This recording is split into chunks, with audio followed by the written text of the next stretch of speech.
Iran যেন তৃতীয় বিশ্বযুদ্ধ শুরু করে দিয়েছে। ইরান, সৌদি আরব, কুয়েত, কাতার থেকে শুরু করে যতগুলো মার্কিন সামরিক ঘাঁটি রয়েছে, অর্থাৎ ইরান 2,500 কিলোমিটার রেঞ্জের মধ্যে যত মার্কিন সামরিক ঘাঁটি আছে, প্রতিটা সামরিক ঘাঁটিতে ইরান যুদ্ধ করতেছে, মিসাইল নিক্ষেপ করতেছে, ড্রোন নিক্ষেপ করতেছে, বৃষ্টির মতো ড্রোন আশ্রয় পড়তেছে মার্কিন সামরিক ঘাঁটিগুলোতে।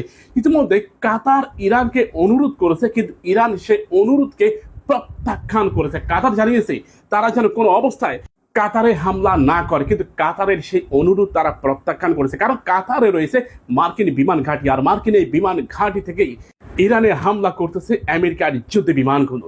একটা প্রশ্ন দেখা দিয়েছে, তা হচ্ছে আমেরিকা কতক্ষণ যুদ্ধ করতে পারবে, কারণ যুদ্ধক্ষেত্রে আমেরিকার ব্যয় সবচেয়ে বেশি। রাশিয়া ইউক্রেন যুদ্ধে ইউক্রেনের ব্যয় ছিল অনেক বেশি, আবার আমেরিকা ইরান যুদ্ধে আমেরিকার ব্যয় সবচেয়ে বেশি।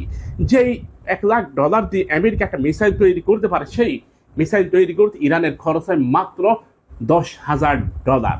ইরান যতগুলো মিসাইল নিক্ষেপ করেছে, প্রতিটা মিসাইলকে ঠেকানোর জন্য আমেরিকাকে যে এয়ার ডিফেন্স সিস্টেমের মিসাইল ব্যবহার করতে হয়, প্রতিটা মিসাইলের দাম প্রায় 1 থেকে 5 লক্ষ মার্কিন ডলার।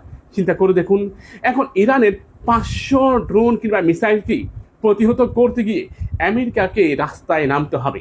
প্রিয় ভাইরা, আমেরিকার অর্থনীতি ভেঙে পড়বে। ইতিমধ্যে জার্মানির ঊর্ধ্বতন সামরিক কর্মকর্তারা জানিয়েছে, ইরান যেভাবে মার্কিন ঘাঁটিগুলোতে বিমান হামলা অব্যাহত রেখেছে, এতে করে এই ঘাঁটিগুলোকে পুনরায় আগের রূপে ফিরিয়ে নিতে গেলে আমেরিকাকে খরচ করতে হবে $1 ট্রিলিয়ন। তার মানে ইরানে হামলা করে আমেরিকা যে লাভের গুড়ের চিন্তা ভাবনা করতেছে, সেটা পুরোপুরি ভুল হবে।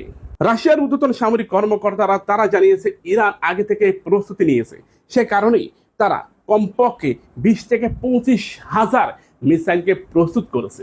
আর এগুলো সব ইরানের আশেপাশে যতগুলো মার্কিন সামরিক ঘাঁটি রয়েছে, প্রতিটা সামরিক ঘাঁটিতে অ্যাটাক করবে। প্রিয় ভাইরা, আমরা মনে করি এই যুদ্ধে আমেরিকা যে আশা করতেছে ইরানকে পরাজিত করবে, সেটা কখনোই সম্ভব নয়। ইরানকে সহযোগিতা করতেছে চায়না স্যাটেলাইটের মাধ্যমে, অর্থাৎ মার্কিন ঘাঁটিগুলো কোথায় কোথায় রয়েছে এবং কোথায় কোথায় অ্যাটাক করতে হবে সেই ধরনের তথ্য সরবরাহ চায়না ইরানকে দিচ্ছে। অনেক বিশ্লেষক মনে করতেছে এটা যুদ্ধক্ষেত্রে অনেক বড় একটা পাওয়া হবে ইরানের জন্য। অস্ত্র ইরানের, প্রযুক্তি China. China air defence system কিন্তু এখন ইরানে অবস্থান করতেছে। রাশিয়ার S-400 এয়ার ডিফেন্স সিস্টেম এটাও ইরানে অবস্থান করতেছে। আমার প্রশ্ন হলো, অনেকে বলতেছে যে মার্কিন যুদ্ধ বিমান কেন, কিভাবে ইরানে প্রবেশ করলো, এয়ার ডিফেন্স সিস্টেমে রাডার কি এগুলো শনাক্ত করতে পারেনি, বা কি পেরেছে কি পারেনি সে সম্পর্কে তথ্য এখনো আসেনি। আন্তর্জাতিক যে গণমাধ্যমগুলো, BBC বলেন, আল জাজিরা বলেন, CNN বলেন, কিংবা রয়টার্স বলেন, এগুলো ইরানে অবস্থান করতেছে, কিন্তু এটা সঠিক তথ্য দিচ্ছে না, কারণ অনেক সময় সঠিক তথ্য